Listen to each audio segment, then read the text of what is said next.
When a black woman displays her FBI badge after a cop tries to degrade her, the court is silent. Maya Carter never imagined that she would find herself in the middle of a terrifying altercation during a regular commute home. But there she was, stopped on a peaceful highway as twilight descended on Jackson, Mississippi's expansive suburbs. The rearview mirror's flashing blue lights seemed menacing, a sobering reminder that one moment may transform a calm evening into a struggle for self-respect. Maya braced herself against the disparaging remarks of the cop who was about to make fun of her, her heart thumping and her mind racing. He was unaware of the insignia she was carrying, though, which had the power to quiet a whole courtroom. In the center of Jackson, Mississippi, on a sweltering July afternoon, Maya Carter was born. Her parents, Thomas and Aaliyah Carter, gave her a strong sense of purpose from the beginning. They were part of a long line of people who had fought for a place at the table of opportunity against both visible and invisible obstacles. Her grandparents participated in civil rights marches. Her parents were community leaders, and her aunts and uncles went on to become educators and activists. A strict but fair father who valued service and respect, Thomas Carter had served in the U.S. Army. Middle school English teacher Aaliyah Carter was the type of educator who saw and developed each student's potential when they entered her classroom. Maya learned the art of perseverance early on, since she was raised under the leadership of these two powerful individuals. The example was established by her father's work ethic. Every Saturday morning, Maya and he would get up early to accomplish duties like cleaning the garage, washing the car, and mending household issues. He thought that a person's caring for the little things might be used to gauge their character regardless of their position in life. Maya learned from Aaliyah, who was always knowledgeable and sympathetic, how words might alter someone's life, whether they were spoken quietly or with vehement protest. Maya was captivated by tales of justice and law enforcement from a young age. She read every mystery book she could lay her hands on and poring over her father's old military manuals. She was driven to becoming a bridge between two cultures after witnessing the unrest in Jackson, where tensions between police agencies and communities of color were regularly featured in local media. When Maya was a teenager, she worked as a volunteer in community centers, frequently tutoring kids whose parents were in jail or caught up in the legal system. She saw the injustice, but she also saw a glimmer of hope. Maya had just one dream by the time she started high school: working for the FBI. She aspired to explore the most sinister corners of crime, to stand on the front lines and defend the defenseless, and to make sure that individuals like her family, whose names might not be heard loudly in the corridors of power, nevertheless had supporters. She did exceptionally well in school, showed a strong interest in forensics and computer science, and authored essays that caught her teachers' attention. They saw a rising star. She later attended Washington, D.C.'s Howard University, where she majored in criminal justice and minored in psychology. Despite her success in the city, Maya never lost sight of her Jackson origins. She returned home each semester break to work at the neighborhood youth center, where she talked to children about career options that went beyond what they saw on a daily basis. She assured them that they could play any role they wanted in the vast world that existed. After graduating, Maya submitted an application to the FBI. She never faltered throughout the demanding hiring process, which included background checks, interviews, psychological testing, and fitness tests. When she was ultimately accepted, her father's cheeks were wet with pride as well as tears of happiness. Ready to give it her all in training, she packed her luggage and headed to Quantico, Virginia. Although Maya was accustomed to difficulties, FBI Academy put her to the test in unexpected ways. To manage everything from advanced interrogation tactics to firearm competence, she had to exert herself emotionally, cognitively, and physically. Maya became stronger and more determined every day. Her perspective opened the eyes of her classmates, many of whom had not experienced what it was like to be a black woman in America. She was respected for her calm manner and the serene assurance that resulted from a life of negotiating difficult situations. Maya spent 2 arduous years researching financial crimes in a field office in Washington, D.C. after graduating from Quantico. Maya poured herself into the details and gained recognition for her integrity and precise approach, even though it wasn't as spectacular as she had envisioned. At last, she asked for a transfer nearer to her home. The FBI gave her a job back at Jackson's smaller federal branch after realizing the value of her local knowledge and her increasing level of skill. It marked the end of a voyage that lasted a lifetime. She could defend and serve her own people. She was not prepared for the night. She drove home, and the police officer who would attempt to deprive her of her honor by any of her education, training, or deeply rooted sense of service. Maya thought that law enforcement was excellent and that justice was fair. However, she was about to get a sobering reminder that, despite the badges she admired, prejudice persisted. The heat of the day persisted into the evening, and it was late July. Maya had just concluded a meeting with some community activists from the area. She had been helping them with a program that reached out to families that might be involved in gang violence. Around 8 p.m., feeling satisfied and a little worn out, she made the decision to go home. The roads were almost deserted. In the headlights, the outlines of the pine trees loomed as they stretched on each side. Maya turned up the volume so that the calming sounds of the saxophone filled the room as she sang her favorite jazz song. She made plans for a straightforward evening, called her mother, did some light reading for a fraud case that was still pending, and possibly went to bed a little earlier than normal. The sight of a police cruiser's bright blue lights in her rearview mirror shattered that plan. Maya initially thought the officer wanted her to step aside, possibly because they were on the phone or attending to an emergency. She slowed and pulled to the shoulder. However, when she discovered the cruiser was still locked behind her. Turning off her music, she took a moment to calm herself. Even though she worked for the FBI, Maya was aware of how stressful these stops can be, particularly for black drivers in particular places. She put both hands on the steering wheel, rolled down her window, and waited. Her car was approached by a tall, broad-shouldered figure. Only the glare of headlights behind him, which illuminated his silhouette, allowed her to see him. Maya noticed the name tag on his uniform, Officer Derek Thompson, by the time he arrived at her window. "Indeed, officer?" Maya said courteously. His initial remarks were harsh. "Are you aware of how quickly you were moving?" Maya scowled. She had been careful on the road. "Sir, I think I was over the speed limit." He gave a snort. "Yes, you were." There was an air of condescension in his speech. Proof of insurance, registration, and license. With a nod, Maya carefully opened her glove compartment. She produced the required paperwork and gave it to them. As an agent and as a private individual, she had performed this exercise innumerable times. Her heart was still beating a little quicker than normal. One could feel the tension in the air. His smile was twisted as he studied the documents. "Is it Maya Carter?" As if he were tasting something unfamiliar, he extracted her first name. "From this area." She gave a nod. "I do reside in Jackson, officer."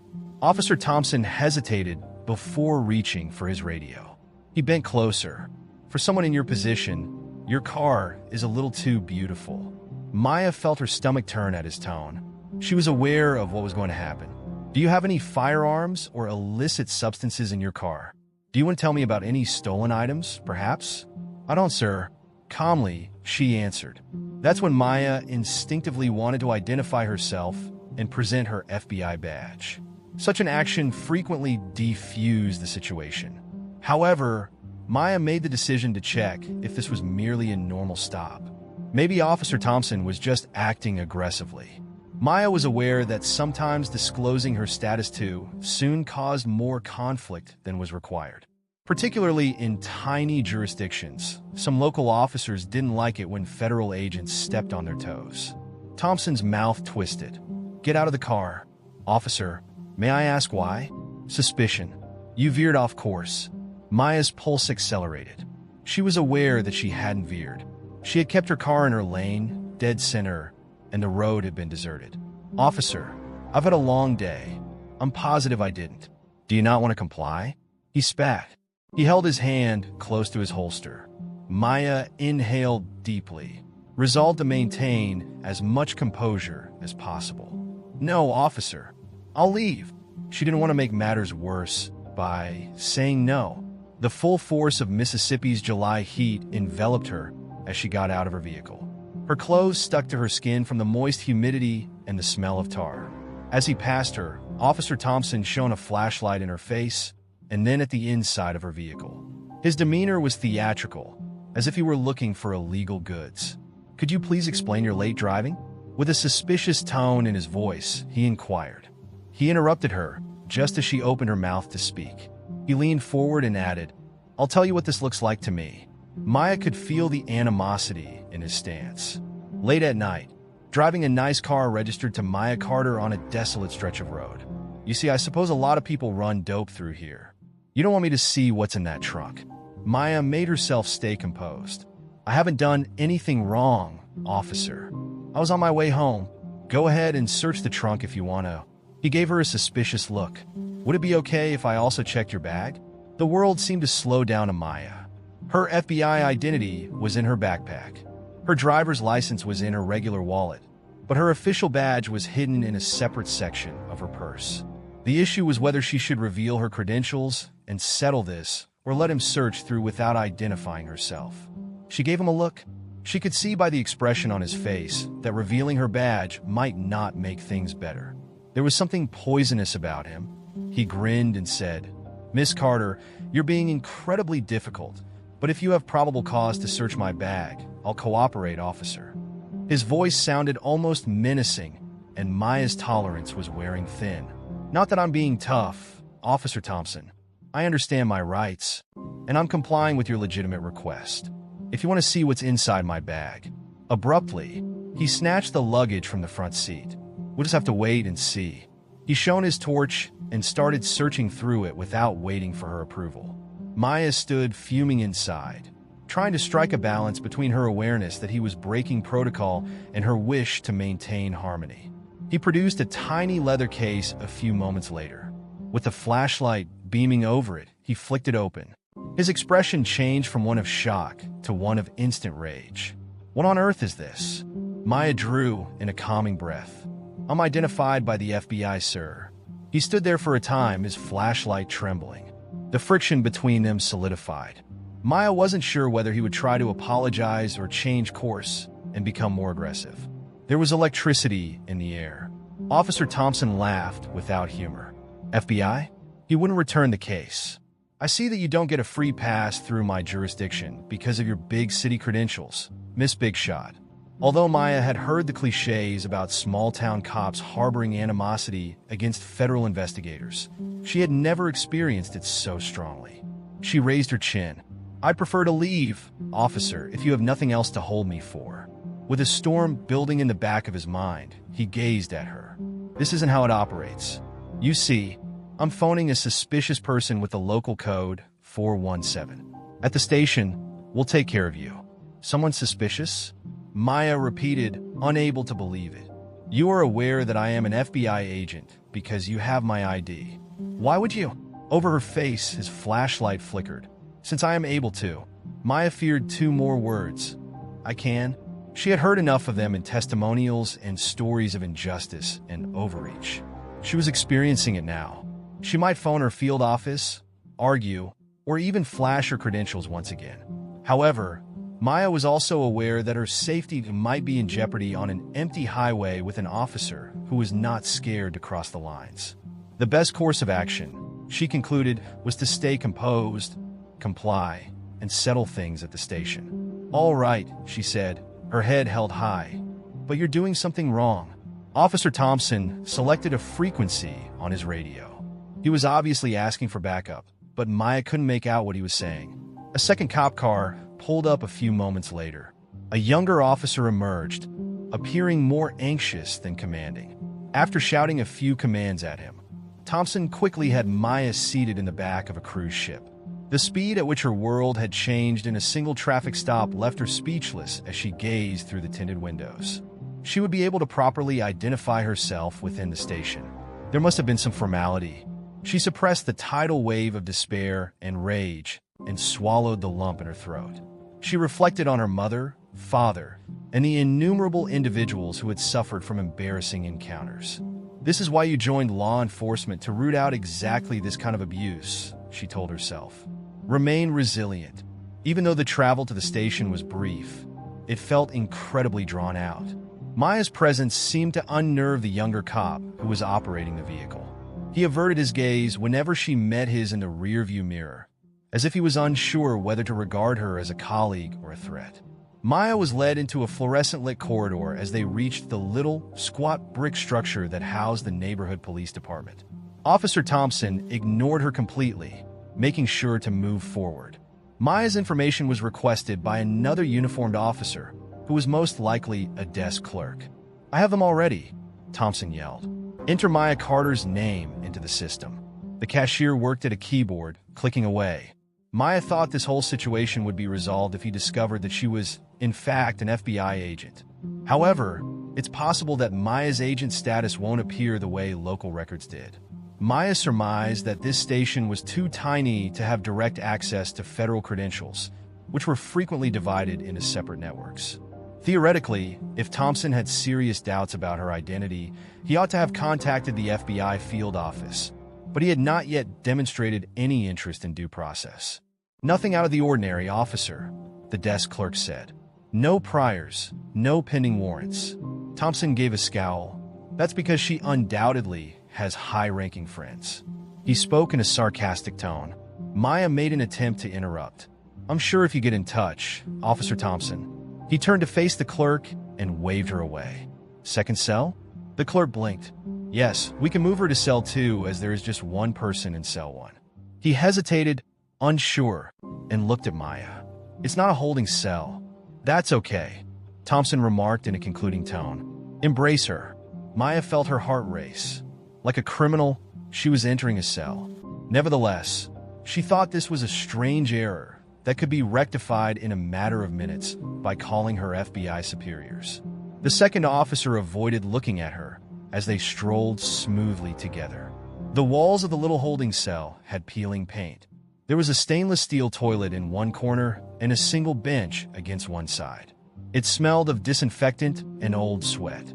Maya fell onto the bench, suppressing the humiliation of her situation as the bars clanked shut. An hour passed as the minutes passed. She continually requested that a call be placed.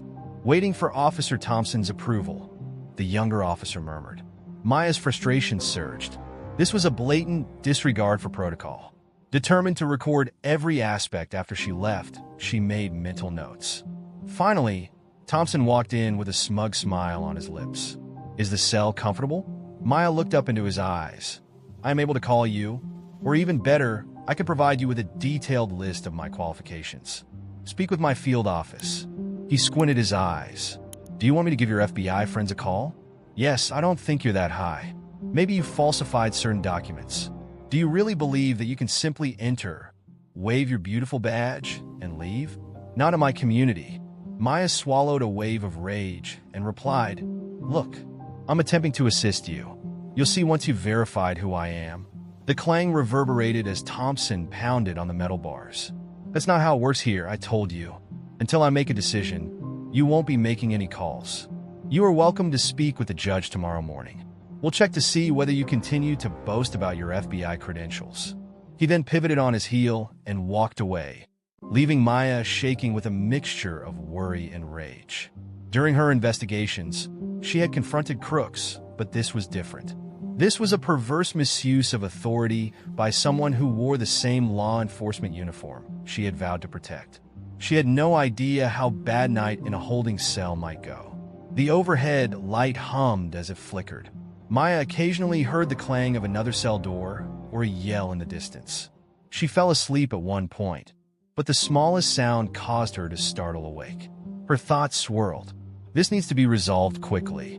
Why I haven't checked in will be a mystery to everyone at the FBI office. It will end as soon as I can phone them.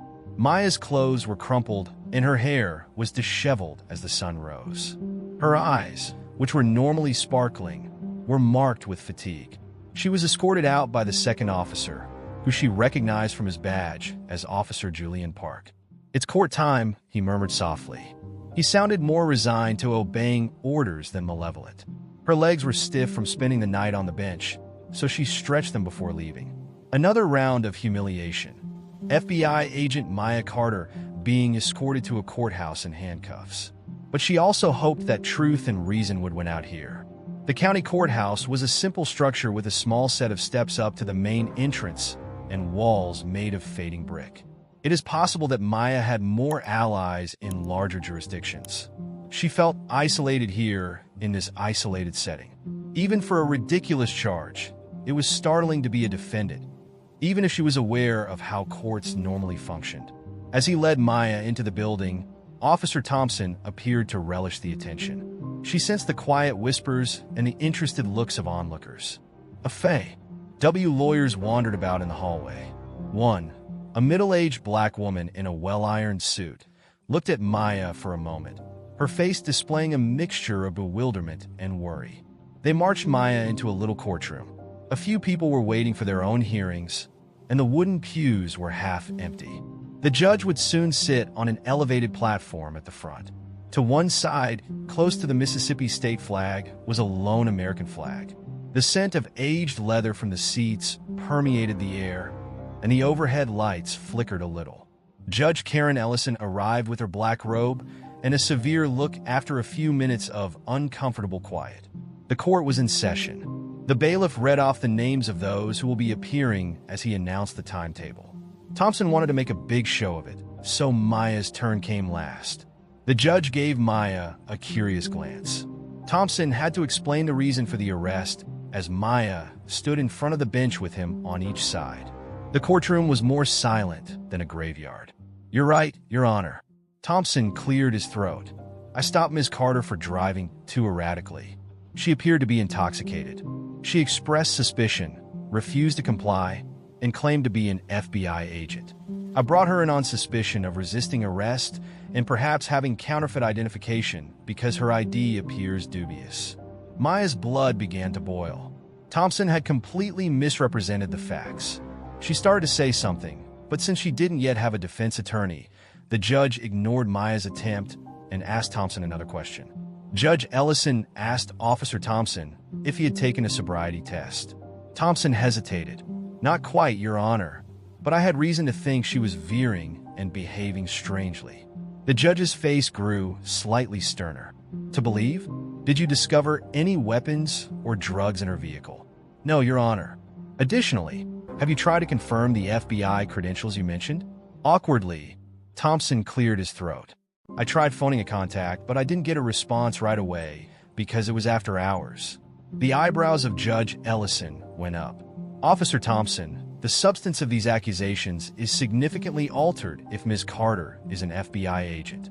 You understand how dangerous it is to detain a federal officer without a warrant?" Maya observed Thompson's uneasy shift. There was hope in this. At last, someone was posing pertinent queries. However, Maya also had a tinge of fear. Judges she had met believed local officers were infallible. She required more tangible evidence to exonerate herself. The magistrate looked at Maya. "Do you have legal counsel, Ms. Carter?" Maya gave a head shake. "No, not right now, Your Honor. This was an unforeseen event. I was unable to contact my field office or an attorney throughout the night. I was in a holding cell." She spoke calmly, not wanting to come out as shaken. Judge Ellison had a worried look in his eyes. "That is very unusual. Everybody should be able to call or consult with legal counsel." She gave Thompson another look. "Am I right, Officer Thompson?" He pretended to be innocent as he shrugged. "She was aggressive and difficult, Your Honor. We have to do things the right way. She's attempting to use the credential as leverage to get out of trouble." Maya was about to respond when the courtroom door creaked open. A man Maya instantly recognized walked in. One of her top FBI field office co-workers is Special Agent Marcus Wheeler. Dressed in a fitted gray suit, he moved with determination. As he got closer to the bench, silence descended on the court. Agent Wheeler spoke calmly as he introduced himself. "Greetings, Your Honor. I'm Marcus Wheeler, a special agent at the FBI's Jackson Field office. This morning, I got a worrying news that one of our operatives had been arrested without a warrant. I'm here on behalf of the Bureau to provide clarification." A shiver of surprise ran through the little group. Seemingly relieved to receive official clarification, Judge Ellison nodded. "Could you verify that Ms. Carter is an FBI agent, Agent Wheeler?" He produced documents and nodded. "Maya Carter is a fully qualified special agent, Your Honor. Her official badge number, which corresponds to the one Officer Thompson seized, and her credentials are on file." She has 4 years of bureau service under her belt and no incidents to her name. Despite the red flush on his face, Thompson tried to remain calm. I couldn't confirm that last night, Your Honor. This time, Maya interrupted in a calm voice. Respectfully, Officer Thompson did not attempt to properly confirm my FBI status and would not allow me to make any phone calls. He claimed to have reason to hold me, but he never gave me a lawyer or conducted a proper exam. With her eyes darting between Thompson, Agent Wheeler, and Maya, Judge Ellison pursed her lips. This is troublesome, Officer Thompson. I leaned toward dismissing these allegations and releasing Ms. Carter right away. To investigate your actions during the arrest, I propose that we schedule an evidentiary hearing. The courtroom was completely silent. Maya could see the terror in Thompson's eyes as he scowled at her. The judge raised a hand as he opened his mouth to object. Officer Thompson, with immediate effect, you will return Ms. Carter's things, including any identification. Judge Ellison announced, I will be reviewing your explanation of probable cause in a hearing the day after tomorrow. Ms. Carter is free to leave until then. With a sigh of relief, Maya let out her breath. But she was aware that she was far from finished. She would have the chance to expose all of Officer Thompson's errors and unethical behavior if a hearing was set. She also feared that some officers may turn against her as a result of the story spreading around the local law enforcement community. But justice had to be done, and Maya was prepared. In frustration, Thompson virtually threw off her handcuffs and took them off. He strode out without looking into Maya's eyes. After escorting her out of the courtroom and into the hallway, Agent Wheeler gave her a tiny bottle of water. Maya whispered, "Thank you," incredibly appreciative of his prompt presence. With a hint of cynicism in his voice, Wheeler said, "Thank you, Judge's clerk. They alerted us after realizing what was happening." "Are you all right, Maya?" Her voice was a little weak as she nodded. "I'm humiliated and angry, but I'll live. I want to finish this. He can't simply get away with his actions. You shouldn't allow Agent Wheeler to show his nasty face. We'll help you." Misconduct of this kind is precisely what erodes public confidence in law enforcement. "Are you willing to fight?" Maya looked him in the eye. "Absolutely." The days that followed passed quickly as preparations were made. Maya documented all of her interactions with Thompson in an official report that she submitted to the FBI's Internal Affairs Department. Additionally, she hired a local civil rights lawyer who was suggested by a friend.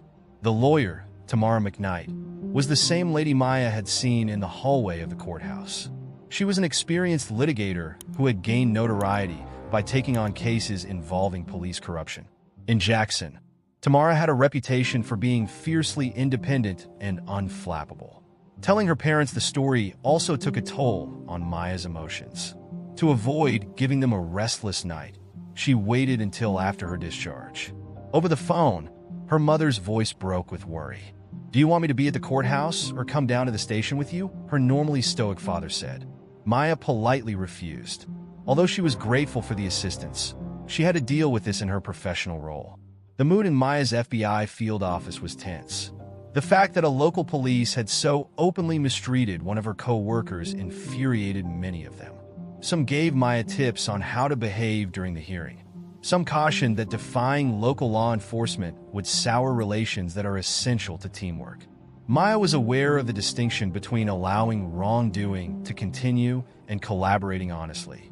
Agent Wheeler supported her. "This is not something we can ignore. Our ties with some communities are precarious for just this reason. We don't deserve the badge if we are unwilling to point out misconduct." To complete the plan, Maya met with Tamara McKnight the day before the hearing. They were seated in the lawyer's modest but well-furnished office on Jackson's Ferris Street, a historically black area. As Tamara listened to Maya go into great detail about what had happened that night, her polished nails drummed in time with the polished oak desk. "Thompson essentially planned the whole thing," Maya said. "He removed my purse, searched it, located my credentials, and then pretended that I was lying." Nodding, Tamara jotted down notes on a legal pad. "We'll highlight the absence of probable cause, the fact that he had your ID but didn't even attempt to properly verify it, and the fact that you were denied the opportunity to speak with an attorney or get a phone call." Maya bent over. "He said I was aggressive as well. He doesn't have any body cam footage to support it, does he? Tamara's brows went up. According to what I understand, his precinct may not strictly enforce the requirement for body cams, which is required in several agencies. In the event that there is no video, it is your word against his. The distinction is that we have a colleague from the FBI who can attest to your character and our immediate response upon learning of it. Good, Maya said. I want the court to know that this was not an error. It was deliberate misbehavior. Every chance he got, he verified my identity. Tamara's gaze grew softer. You are perfectly justified in feeling outraged. But keep in mind that your charges are the subject of tomorrow's court hearing. Thompson's official misconduct investigation involves a different procedure. However, any civil lawsuit you may file will be strengthened if the judge finds sufficient proof that Thompson acted in bad faith. Maya paused. A civil lawsuit? Must I? Tamara gave a strong nod. Of course. A civil lawsuit alleging that your Fourth Amendment rights were violated, potentially under 42 U.S.C. Section 1983. First, though, let's get through tomorrow. They parted with determination. Maya experienced a mixture of worry and excitement. She has spent years promoting positive ties between the local police and the FBI. She was now compelled to play the part of one of their enemies. This was about justice, not personal grudges, she reminded herself. Maya's melancholy was reflected in the dreary and overcast morning of the hearing. After selecting a basic black pantsuit and tactfully tucking her FBI badge into her inside pocket, she and Tamara drove to the courts. Maya had the option of arriving in a formal government car, but she preferred to keep the event as low-key as possible rather than making it a show.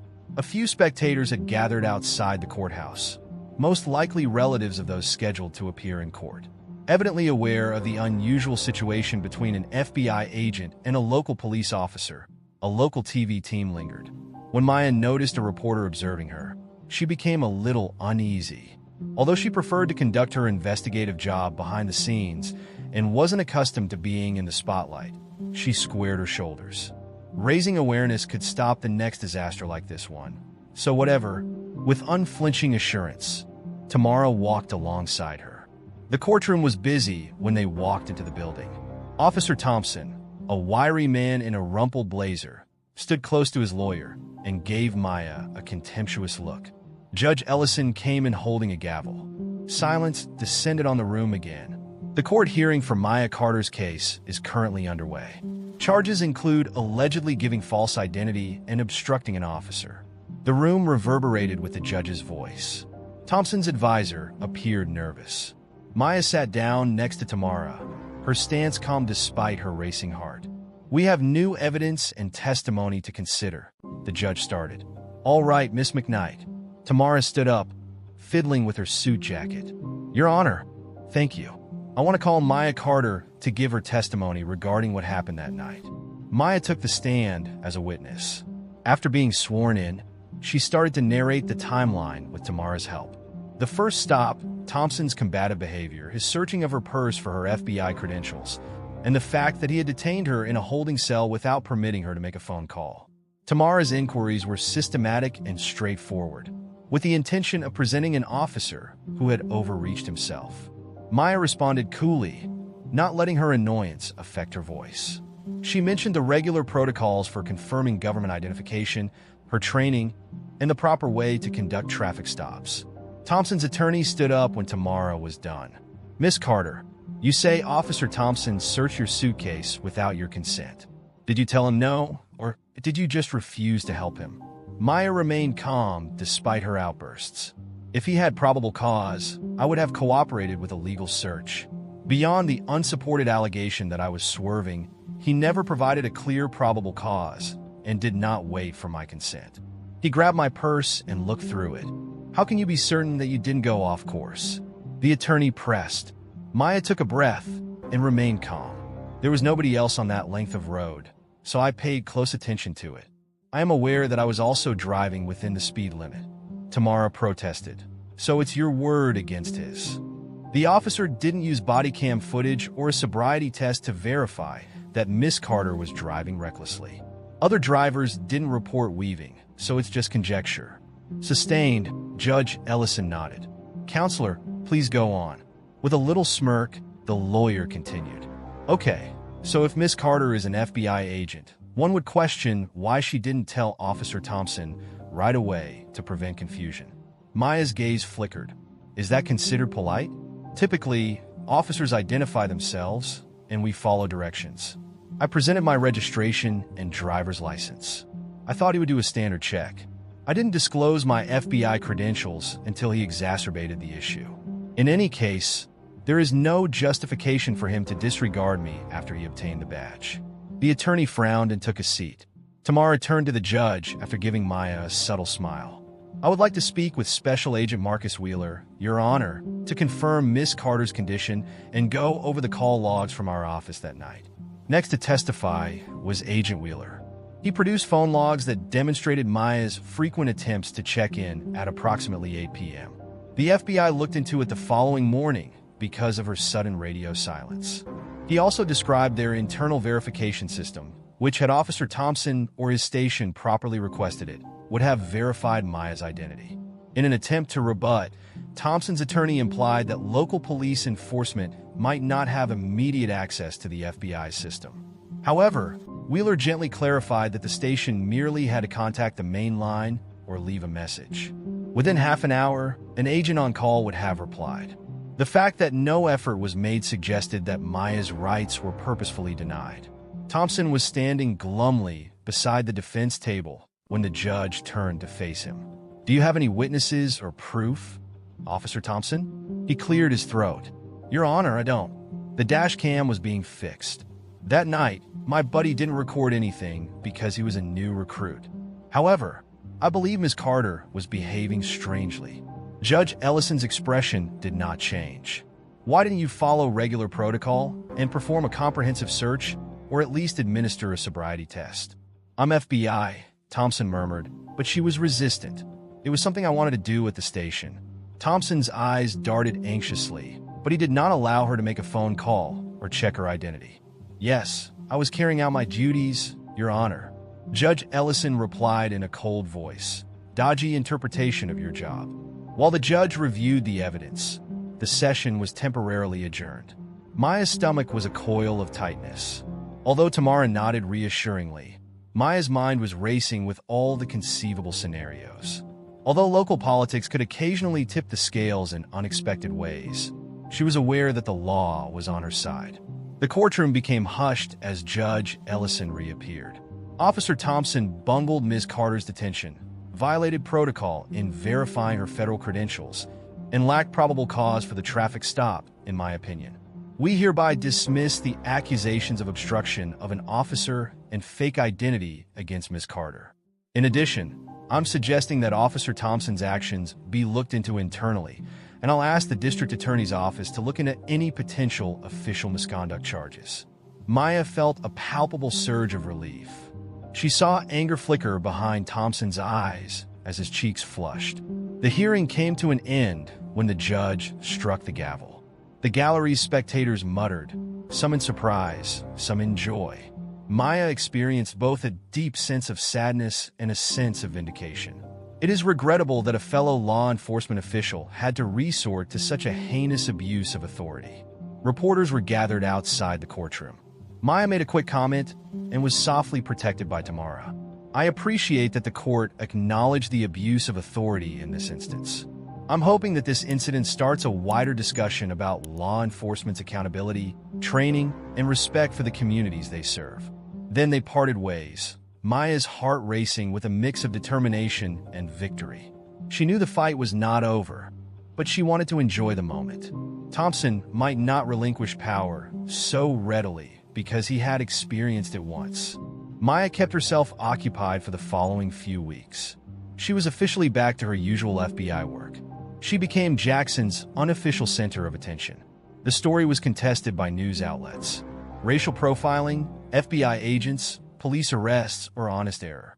Numerous messages, some encouraging and some hostile, were sent to Maya. Even while her family protected her from the worst, Maya nevertheless experienced the hurt of some people accusing her of being a black supremacist or, worse, a traitor to the police. When an anonymous tip was sent to Maya's workplace, things took an unexpected turn. Ask about Thompson's stay in Gulfport was written on a single sheet of paper inside a sealed envelope. Maya was intrigued and requested Tamara to research it. According to Tamara's investigation, Thompson had actually been an officer in Gulfport, Mississippi. However, there were allegations that he had left under strange circumstances and that the public was never informed of a departmental complaint regarding excessive force. This encouraged Maya to look into it more. She sought advice from FBI co-workers who had access to more extensive law enforcement documentation. Maya soon discovered a trend. Black drivers, young men, and occasionally even the homeless were the targets of Thompson's numerous citizen reports alleging harassment and abuse. Due mostly to the complainant's refusal to seek legal action or the absence of supporting documentation, none of these allegations were successful. Maya thought that intimidation techniques might have been involved. Tamara gave Al whistle when she spotted the file. There is a pattern of wrongdoing. Any criminal charges could be strengthened if we present this to the district attorney. Maya gave a nod. It's time to make sure he can't use a lack of proof as an excuse. We got a referral from a new judge. We ought to cooperate with the DA. They intended to set up a meeting with the DA, show the recently discovered documents, and insist on a formal investigation that might result in Thompson's termination or suspension. It made Maya feel accountable. Her case was no longer the only one. The goal was to prevent a repeat offender from mistreating others. As Maya had predicted, local law enforcement circles began to criticize the move. Some cops, repulsed by Thompson's behavior, took Maya's side. They all looked bad because others saw her as an interfering government agent. Maya tried to keep her head down and concentrate on the task at hand. Maya departed the FBI field office late one evening. The thick Mississippi air clung to her skin as streetlights flickered. She brought casework and a pile of paperwork to review at home. Agent Carter, a voice behind her said as she arrived at her automobile. Maya turned, her hand automatically reaching for her holster. Cop Julian Park, the younger cop who had driven her to the station that evening, was standing there, partially obscured by the shadows. Officer Park, Maya felt her heart race. "Why are you here?" He moved uneasily. "I had to talk to you. By myself." She looked at him. He didn't seem hostile. He appeared uncomfortable, if not afraid. Maya took a quick look at her watch. "Okay, talk." Park moved forward into the streetlight's lamp. He appeared pale and perspiring, as though he was reconsidering his choice to attend. "I wish to express my regret for my part that evening. Although I disagreed with Thompson's strategy, I was a novice and afraid to voice my opinion." Maya became slightly softer. "I get that, but what transpired was incorrect." He swallowed hard and nodded. "It was indeed something you ought to be aware of. Thompson has been boasting about getting you back all over the radio. He has friends in some places, but I'm not sure of the specifics. He may plant anything to frame you in an attempt to undermine your credibility. I heard him say something like, 'She'll wish she never crossed me,' to an old friend." Even after years of working in law enforcement, Maya was cold. "You're telling me this, but why?" Park's eyes shifted to his feet. "Because if something goes wrong, I can't live with myself. He has previously set people up in this way. I believe he can do it." Maya's thoughts were racing. She recalled Tamara's investigation into Thompson's history. "I appreciate the warning. I'll exercise caution. You understand that if it comes to that, you may have to testify." Park's face became even more pale. "I will if I must. I simply can't remain silent any longer." Maya put a comforting hand on his shoulder and nodded. "Thank you. You're acting appropriately. Please exercise caution." Park ran out into the night, leaving Maya feeling apprehensive. There was more to Thompson than a loose cannon. He was spiteful. Knowing that addressing bullies frequently causes them to strike out, she braced herself. She made the decision to tell Tamara and Agent Wheeler. She promised that she would be prepared if Thompson attempted anything dishonest this time. Maya and Agent Wheeler devised a plan in response to Park's warning. They explained the possible threat to the local DA's office and the FBI's Internal Affairs Department. Maya's vehicle and personal property were covertly fitted with covert cameras and trackers with the DA's assistance. They would catch Thompson red-handed if he tried to fabricate evidence.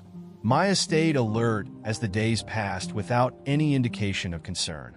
She performed her daily responsibilities, conducted outreach at neighborhood community centers, and kept looking into outstanding fraud cases. She was also helping Tamara develop the civil case in the background. Tamara discovered more people who were prepared to talk about Thompson's harassment of them, mainly behind closed doors. But at least one or two would formally testify, Maya hoped. When Maya left her office late one afternoon, she discovered the passenger door of her car slightly open. Her heart skipped a beat. Her automobile was always locked. She cautiously approached and noticed that the interior had been shot through. There were papers scattered from her glove compartment. Maya pulled out her rifle and looked around for any movement. This person was gone. Maya looked in slowly. In a clear attempt to frame her, a suspicious white powder Ziploc bag was found on the passenger seat. In addition to a flush of rage, Maya experienced a somber sense of vindication. Pressing her phone, she called Wheeler and the local officials involved in the sting.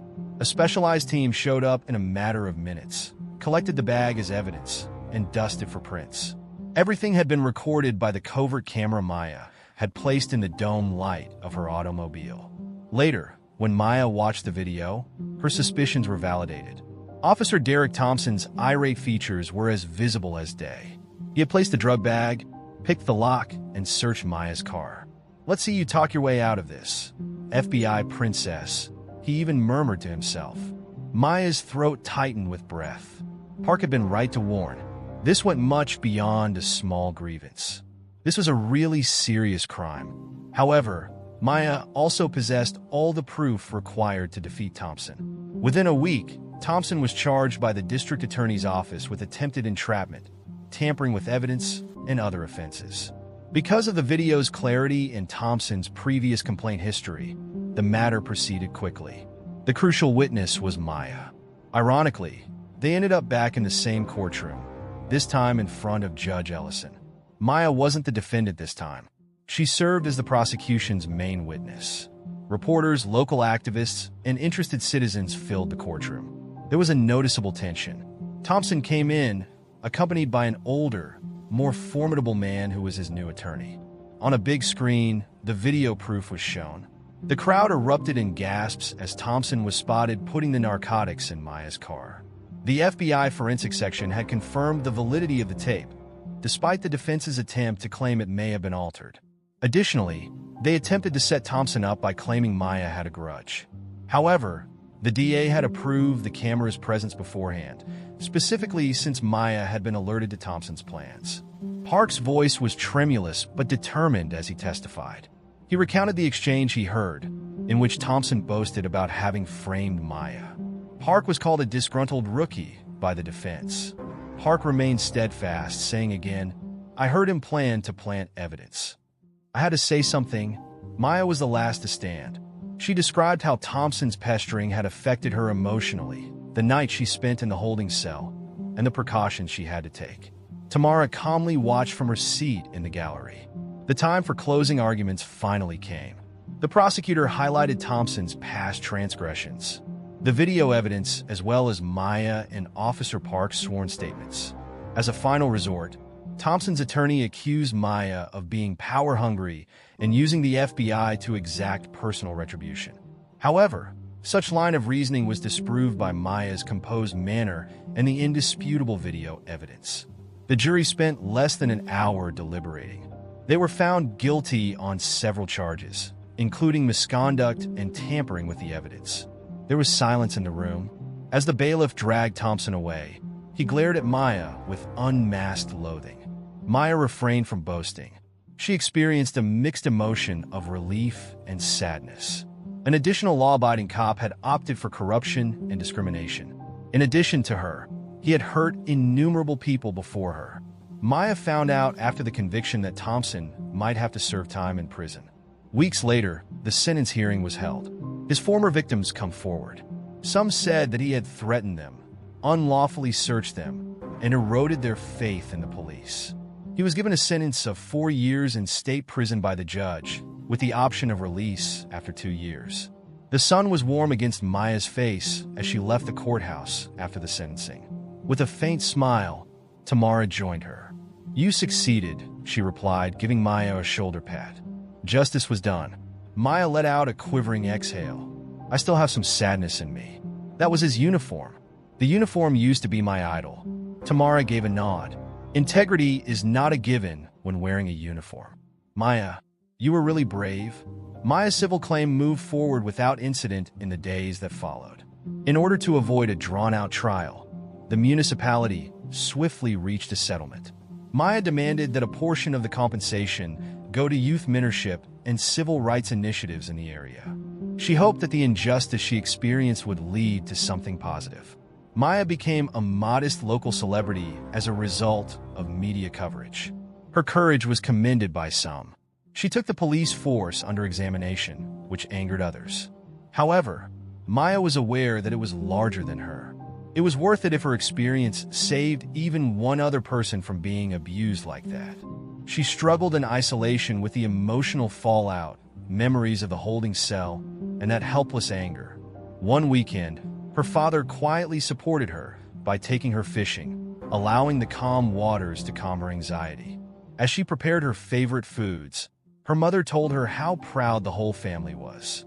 She was reassured by Agent Wheeler that the FBI's higher-ups supported her anti-corruption stance.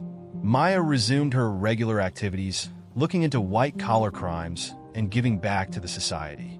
Eventually, the murmurs and looks subsided and were replaced by a silent admiration for the agent who refused to waver from her morals. Maya was driving on the same section of highway where Thompson had initially stopped her months later. The route was still bordered with pines at dusk. Her rearview mirror showed no flashing lights this time. Thinking back on that terrible night, she realized how far she had come. Although the event had caused her to lose faith in some aspects of the system, it also strengthened her resolve to enforce the law as it truly exists. Just fair and equal. Maya thought of all the faces who had supported her as she got closer to home. The lawyer who battled, the judge who listened, the co-worker who had faith, and even the novice cop who discovered his conscience. She also considered people who had been harmed by authorities but were too scared or disheartened to speak up. She promised to remain an advocate for accountability and to fight for them. That pledge gave Maya a fresh sense of direction and encouraged her to look forward to the future with confidence. She remembered her FBI badge shining, which was evidence of her unwavering commitment to justice. Aaliyah Carter never imagined that she would find herself in the middle of a terrifying altercation during a regular commute home. Even so, she was stopped on a peaceful highway as twilight descended on Jackson, Mississippi's expansive suburbs. The rearview mirror's flashing blue lights seemed menacing, a sobering reminder that one moment may transform a calm evening into a struggle for self-respect. Maya braced herself against the disparaging remarks of the cop who was about to make fun of her, her heart thumping and her mind racing. He was unaware of the insignia she was carrying, though, which had the power to quiet a whole courtroom. Maya's courageous stance against wrongdoing serves as a reminder to all of us that when courage and truth meet, justice can be served. Although her terrifying experience started with a single traffic stop, it ultimately brought attention to the damaging effects of unbridled prejudice.